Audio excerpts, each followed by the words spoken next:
Vijayawada MP Kesineni చిన్నిపై మాజీ మంత్రి పేర్ని నాని కీలక వ్యాఖ్యలు చేశారు.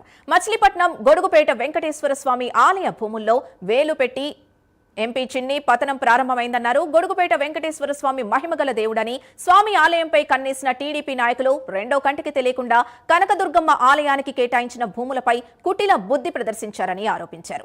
పేకాట తప్ప వేరే ఆట తెలియని కేశినేని చిన్నిని ఆంధ్రప్రదేశ్ ఒలింపిక్ అసోసియేషన్ ప్రెసిడెంట్ గా నియమించిన ఘనత పాలకులకే దక్కుతుందన్నారు. మచిలీపట్నం గొడుగుపేట వెంకటేశ్వర స్వామి దేవుడు ఆస్తులపై కన్ను వేసినందుకే చిన్నికి ఈ పరిస్థితి ఏర్పడిందన్నారు. మున్ముందు కేశినేని చిన్నితో పాటు ప్రభుత్వ పెద్దలు కూడా ఇదే గతి పడుతుందన్నారు పేర్ని నాని.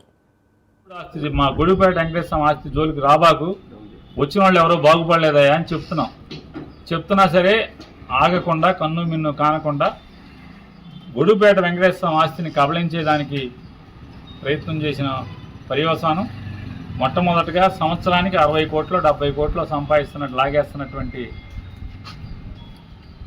బూడిద లోకేష్ అతని చేతిలోంచి లాగేసుకున్నాడు. సో నోటికాడ బూడిద పోయింది. అది అయిపోయిన తర్వాత జగ్గైపేట నందిగామ దగ్గర ఇసుక కూడా లాక్కునే మొదలైపోయింది. ఇప్పుడు ఇసుక గుట్టలు ఉన్నాయి, కానీ ఆ గుట్టలు హైదరాబాద్ తోలనిచ్చే పరిస్థితి కనపడతలా. ఇక మూడోది, వెంకటేశ్వర స్వామి గొల్లపూడి ఆస్తిలో ఎగ్జిబిషన్ అని చెప్పి అడావుడి చేస్తే స్పీకర్ లోతు మునిగిపోయాడని చెప్పి అతను కూడా స్టేట్మెంట్ ఇచ్చినట్టున్నాను నిన్న మొన్న. బయట చెప్పడం అయితే 11 కోట్లు ఎంత లాస్ వచ్చింది అంటున్నారు.